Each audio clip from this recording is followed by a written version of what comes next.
You in my YouTube channel. In today's video, I'm going to teach you Lost Ring Stories of Stolen Childhood. Before going to explain the text, I would like to explain the title Lost Ring. Here, spring season is compared to childhood. According to the author, the childhood was lost. So why she had compared spring to childhood? You all know that spring season is the best season of the year. It stands for vitality, growth, development, rebirth, rejuvenation, hope, inspiration, everything. It means, in one sentence, spring stands for rebirth, regrowth. So here, she compared spring season to childhood because childhood is the best phase of one's life. Childhood stands for growth, development, progress, achievements, dreams, aspirations, everything. Therefore, Anis Jung depicted such type of stories in which childhood was lost. She described the extreme poverty of the people in all over the country. Almost all of her stories were based on practical experiences. She mentioned about the characters after getting personal experiences. In that particular chapter, she mentioned about two boys. One was Saib Alam and another was Mukesh. And she had visited their houses. She had gone to their houses and visited them. And on the basis of her practical experiences, she wrote. So her prime intention was to draw the attention of the people towards their life conditions.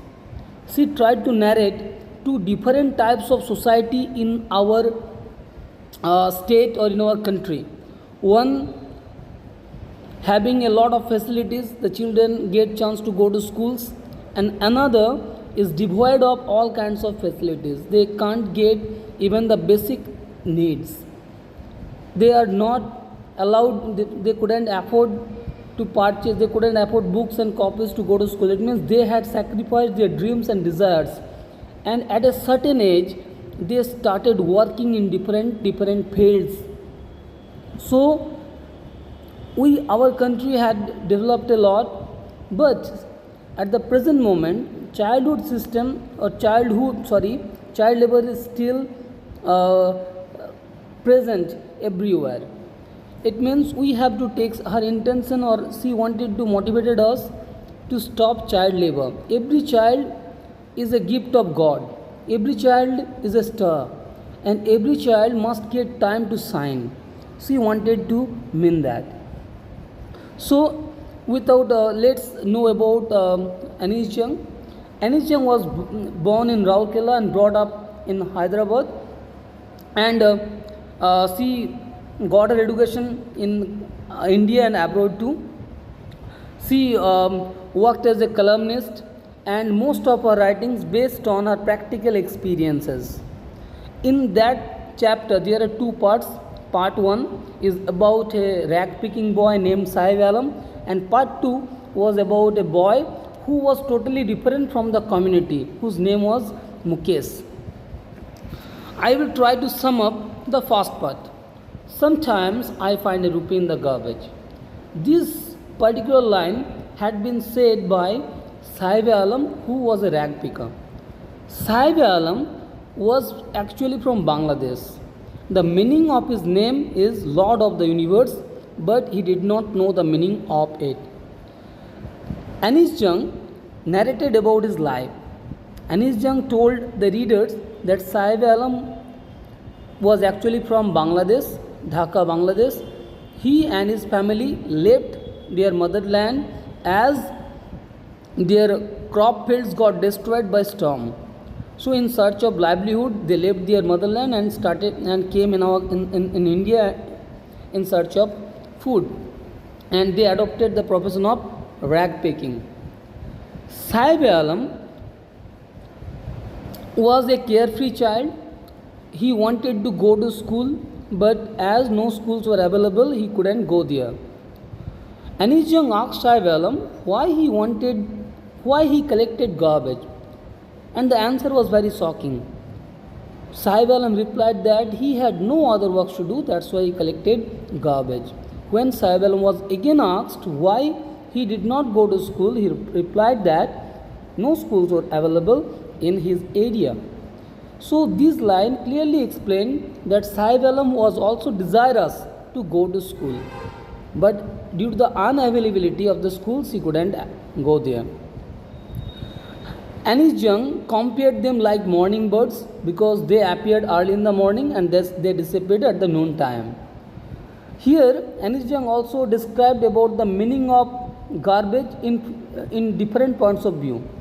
For the children, garbage meant something different, but for the grown-up people, garbage meant different. For the children, garbage was full of surprise. Every day they find something new, and it was mixed with mystery.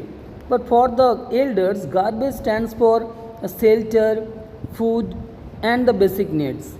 So here Anis Jung, after that she had gone to Simapuri. That was the place in which all the rag pickers lived. 10,000 rag pickers lived in Simapuri. That was the place away from Delhi, and that place was full of dump and garbage heaps, and also the drainage water was left there. In such a condition the people lived there. Anis Jung saw their houses and was surprised to see. And when the story came to an end, Anis Jung saw Sahib Alam working under a tea stall owner. Anis Jung thought that Sahib Alam was not happy to work under a tea stall owner as he was not his own master. When he was a rag picker, he was his own master. But when he started working under the rag picker, under the tea stall owner, he had lost his ownership. Means he was not owner. So he was a little bit sad, and the story came to an end here. So overall, she pointed out a painful life of the rag pickers. They mostly moved without slippers in the scorching sun. So here, in one class people, one kind of people get all the facilities, and one even cannot afford slipper to wear. They move without wearing slipper. So here Anis Jung discussed all about Sahib Alam in that part, and second part was about Mukesh. Mukesh was totally different from all other family members as he wanted to be a motor mechanic.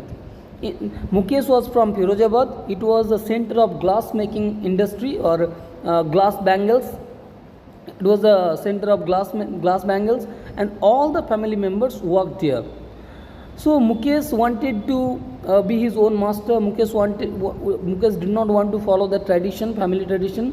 He wanted to be a motor mechanic, and Anis Jung doubted if it ever could be possible. Here, the second part of the story was also expressed about the poignant theme of child labor. Here in the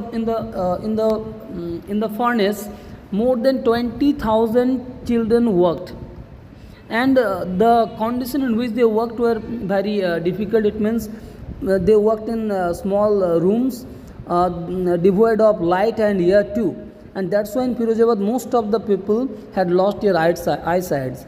Anis Jung had gone to Mukesh's house. In that house, so many Mukesh's family lived there, and the house was not well constructed. The walls were oblong. So Anis Jung saw Mukesh and was surprised. And here in that second part, Anis Jung described the condition of the bangle makers and about their painful stories. So after that, I will explain in detail. That's all for today's lesson.